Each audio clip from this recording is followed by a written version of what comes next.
मेरी बेटी की शादी थी और मैं कुछ दिनों की छुट्टी लेकर शादी के तमाम इंतजाम को देख रहा था। उस दिन सफ़र से लौटकर मैं घर आया तो पत्नी ने आकर एक लिफाफा मुझे पकड़ा दिया। लिफाफा अनजाना था, लेकिन प्रेषक का नाम देखकर मुझे एक आश्चर्य मिश्रित जिज्ञासा हुई। अमर विश्वास, एक ऐसा नाम जिसे मिले मुझे बरसों बीत गए थे। मैंने लिफाफा खोला तो उसमें $1,00,000 का चेक और एक चिट्ठी थी। इतनी बड़ी राशि, वो भी मेरे नाम पर। मैंने जल्दी से चिट्ठी खोली और एक सांस में ही सारा पत्र पढ़ डाला। पत्र किसी परिकथा की तरह मुझे अचंभित कर गया। लिखा था, आदरणीय सर, मैं एक छोटी सी भेंट आपको दे रहा हूँ। मुझे नहीं लगता कि आपके एहसानों का कर्ज मैं कभी उतार पाऊँगा। ये उपहार मेरी अनदेखी बहन के लिए है। घर पर सभी को मेरा प्रणाम। आपका अमर। मेरी आंखों में वर्षों पुराने दिन सहसा किसी चलचित्र की तरह तैर गए। एक दिन मैं चंडीगढ़ में टहलते हुए एक किताबों की दुकान पर अपनी मनपसंद पत्रिकाएं उलट पलट रहा था कि मेरी नज़र बाहर पुस्तकों के एक छोटे से ढेर के पास खड़े एक लड़के पर पड़ी। वो पुस्तक की दुकान में घुसते हर संभ्रांत व्यक्ति से कुछ अनुनय विनय करता और कोई प्रतिक्रिया ना मिलने पर वापस अपनी जगह पर जाकर खड़ा हो जाता। मैं काफ़ी देर तक मुग्धदर्शक की तरह ये नज़ारा देखता रहा। पहली नज़र में ये फुटपाथ पर दुकान लगाने वालों द्वारा की जाने वाली सामान्य सी व्यवस्था लगी, लेकिन उस लड़के की चेहरे की निराशा सामान्य नहीं थी। वो हर बार नई आशा के साथ अपनी कोशिश करता, फिर वही निराशा। मैं काफ़ी देर उसे देखने के बाद अपनी उत्सुकता दबा नहीं पाया और उस लड़के के पास जाकर खड़ा हो गया। वो लड़का कुछ सामान्य सी विज्ञान की पुस्तकें बेच रहा था। मुझे देखकर उसमें फिर से उम्मीद का संचार हुआ और बड़ी ऊर्जा के साथ उसने मुझे पुस्तकें दिखाने शुरू कर दी। मैंने उस लड़के को ध्यान से देखा। साफ सुथरा, चेहरे पर आत्मविश्वास, लेकिन पहनावा बहुत ही साधारण। ठंड का मौसम था और वो केवल एक हल्का सा स्वेटर पहना हुआ था। पुस्तकें मेरे किसी काम की नहीं थी, फिर भी मैंने जैसे किसी सम्मोहन से बंद कर उसे पूछा, बच्चे, ये सारी पुस्तकें कितने की है? आप कितना दे सकते हैं सर? अरे कुछ तो तुमने सोचा होगा ना, जो आप दे देंगे। लड़का थोड़ा निराश होकर बोला, तुम्हें कितना चाहिए? उस लड़के ने अब ये समझना शुरू कर दिया कि मैं अपना समय उसके साथ गुजार रहा हूँ। 5,000 रुपये। वो लड़का कुछ कड़वाहट में बोला, इन पुस्तकों का कोई 500 भी दे दे तो बहुत है। मैं उसे दुखी नहीं करना चाहता था, फिर भी अनायास मुंह से निकल गया। अब उस लड़के का चेहरा देखने लायक था, जैसे ढेर सारी निराशा किसी ने उसके चेहरे पर उड़ेल दी हो। अब अपने कहे पर पछतावा हुआ। मैंने अपना एक हाथ उसके कंधे पर रखा और उससे सांत्वना भरे शब्दों में फिर पूछा, देखो बेटे, मुझे तुम पुस्तक बेचने वाले तो नहीं लगते। क्या बात है, साफ साफ बताओ कि क्या ज़रूरत है? वो लड़का तब जैसे फूट पड़ा।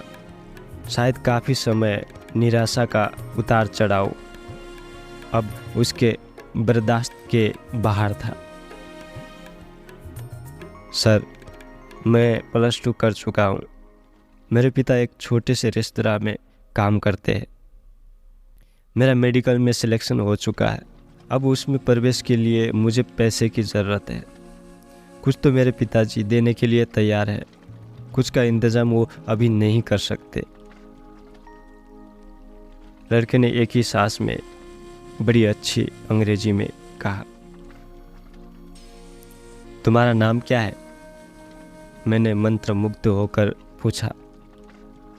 अमर विश्वास। अरे, तुम विश्वास हो और दिल छोटा करते हो। कितना पैसा चाहिए? 5,000। अब की बार उसके स्वर में दीनता थी। अगर मैं तुम्हें ये रकम दे दूं तो क्या मुझे वापस कर पाओगे? इन पुस्तकों की इतनी कीमत तो है नहीं। इस बार मैंने थोड़ा हंसकर पूछा। सर, आपने ये तो कहा कि मैं विश्वास हूँ। आप मुझ पर विश्वास कर सकते हैं। मैं पिछले 4 दिन से यहाँ आता हूँ। आप पहले आदमी हैं जिसने इतना पूछा। अगर पैसे का इंतज़ाम नहीं हो पाया तो मैं भी आपको किसी होटल में कप प्लेटें धोता हुआ मिलूँगा। उसके स्वर में अपने भविष्य के डूबने की आशंकाएं थी। उसके स्वर में जाने क्या बात थी जो मेरे जहन में उसके लिए सहयोग की भावना तैरने लगी। मस्तिष्क उसे एक जालसाज से ज़्यादा कुछ मानने को तैयार नहीं था, जबकि दिल में उसकी बात को स्वीकार करने का शोर उठने लगा था। आखिर में दिल जीत गया। मैंने अपने पर्स से 5,000 रुपये निकाले, जिनको मैं शेयर मार्केट में निवेश करने की सोच रहा था, उसे पकड़ा दिए। वैसे इतने रुपए तो मेरे लिए भी मायने रखते थे, लेकिन ना जाने किस मोह ने मुझसे वो पैसे निकलवा लिए। देखो बेटे, मैं नहीं जानता कि तुम्हारी बातों में, तुम्हारी इच्छा शक्ति में कितना दम है, लेकिन मेरा दिल कहता है कि तुम्हारी मदद करनी चाहिए, इसलिए कर रहा हूँ। तुमसे 4-5 साल छोटी मेरी बेटी भी है, मिनी। सोचूंगा उसके लिए कोई खिलौना खरीद लिया। मैंने पैसे अमर की तरफ बढ़ाते हुए कहा। अमर हतप्रभ था। शायद उसे यकीन नहीं आ रहा था। उसकी आंखों में आंसू तैर आए। उसने मेरे पैर छुए तो आंखों से निकली 2 बूंदें मेरे पैरों को चूम गई। ये पुस्तकें मैं आपकी गाड़ी में रख दूं? कोई ज़रूरत नहीं, इन्हें तुम अपने पास रखो। ये मेरा कार्ड है, जब भी कोई ज़रूरत हो तो मुझे बताना। वो मूर्ति बनकर खड़ा रहा और मैंने उसका कंधा थपथपाया और कार स्टार्ट कर आगे बढ़ा दिए। कार को चलाते हुए वो घटना मेरे दिमाग में घूम रही थी और मैं अपने खेले जुए के बारे में सोच रहा था, जिसमें अनिश्चितता ही ज़्यादा थी। कोई दूसरा सुनेगा तो मुझे एक भावुक मूर्ख से ज़्यादा कुछ नहीं समझेगा। अतः मैंने ये घटना किसी को ना बताने का फैसला किया। दिन गुजरते गए। अमर ने अपने मेडिकल में दाखिले की सूचना मुझे एक पत्र के माध्यम से दी। मुझे अपनी मूर्खता में कुछ मानवता नजर आई। एक अनजान सी शक्ति में, या कहे दिल के अंदर बैठे मानव ने मुझे प्रेरित किया कि मैं 1,000-2,000 रुपये उसके पते पर फिर भेज दूं। भावनाएं जीती और मैंने अपनी मूर्खता फिर दोहराई। दिन हवा होते गए। उसका संक्षिप्त सा पत्र आता, जिसमें 4 लाइनें होती, 2 मेरे लिए, एक अपनी पढ़ाई पर और एक मिनी के लिए, जिसे वो अपनी बहन बोलता था। मैं अपनी मूर्खता दोहराता और उसे भूल जाता।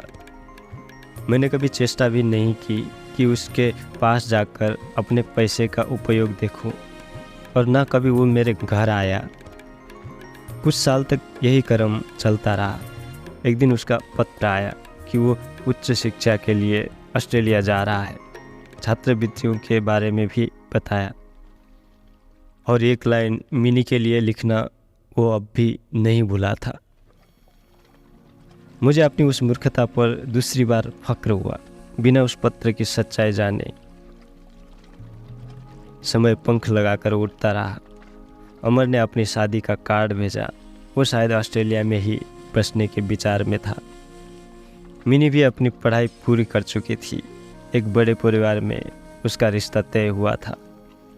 अब मुझे मिनी की शादी लड़के वालों की हैसियत के हिसाब से करनी थी। एक सरकारी उपक्रम का बड़ा अफसर कागजी शेर ही होता है। शादी के प्रबंध के लिए ढेर सारे पैसे का इंतजाम, उधेड़-बुन, और अब ये चेक। मैं वापस अपनी दुनिया में लौट आया। मैंने अमर को एक बार फिर याद किया और मिनी की शादी का एक कार्ड अमर को भी भेज दिया। शादी की गहमागहमी चल रही थी। मैं और मेरी पत्नी व्यवस्थाओं में व्यस्त थे और मिनी अपनी सहेलियों में। एक बड़ी सी गाड़ी पोर्च में आकर रुकी। एक संभ्रांत से शख्स के लिए ड्राइवर ने गाड़ी का गेट खोला तो उस शख्स के साथ उसकी पत्नी, जिसकी गोद में एक बच्चा था, वो भी गाड़ी से बाहर निकले। मैं अपने दरवाजे पर जाकर खड़ा हुआ तो लगा कि इस व्यक्ति को पहले भी कहीं देखा है। उसने आकर मेरी पत्नी और मेरे पैर छुए। सर में अमर, वो बड़ी श्रद्धा से बोला। मेरी पत्नी अचंभित सी खड़ी थी। मैंने बड़े गर्व से उसे सीने से लगा लिया। उसका बेटा मेरी पत्नी की गोद में घर सा अनुभव कर रहा था। मिनी अब भी संशय में थी। अमर अपने साथ ढेर सारे उपहार लेकर आया था। मिनी को उसने बड़ी आत्मीयता से गले लगाया। मिनी भाई पाकर बड़ी खुश थी। अमर शादी में एक बड़े भाई की रस्म हर तरह से निभाने में लगा रहा। उसने ना तो कोई बड़ी जिम्मेदारी मुझ पर डाली और ना ही मेरे चाहते हुए मुझे एक भी पैसा खर्च करने दिया। उसके भारत प्रवास के दिन जैसे पंख लगाकर उड़ गए। इस बार अमर जब ऑस्ट्रेलिया वापस लौटा तो हवाई अड्डे पर उसको विदा करते हुए न केवल मेरी बल्कि मेरी पत्नी, मिनी, सभी की आंखें नम थी।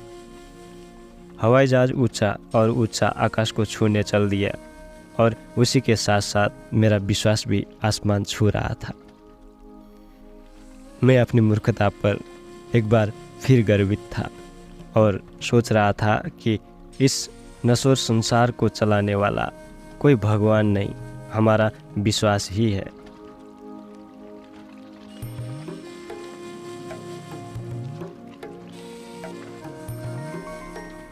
आज की कहानी यहीं समाप्त होती है। आपको कहानी कैसी लगी कमेंट करके ज़रूर बताना और अपने खास करीबी को ये कहानी शेयर ज़रूर से कर देना। और हाँ, सबसे ज़रूरी बात, यदि आपने अभी तक हमारा YouTube चैनल सब्सक्राइब नहीं किया है तो ज़रूर कर देना ताकि ऐसी कहानी आपको हमेशा सुनने को मिले। बहुत जल्द फिर किसी नई कहानी के साथ आपसे मुलाकात होगी। तब तक के लिए स्वस्थ रहे, सुखी रहे और मुस्कुराते रहे।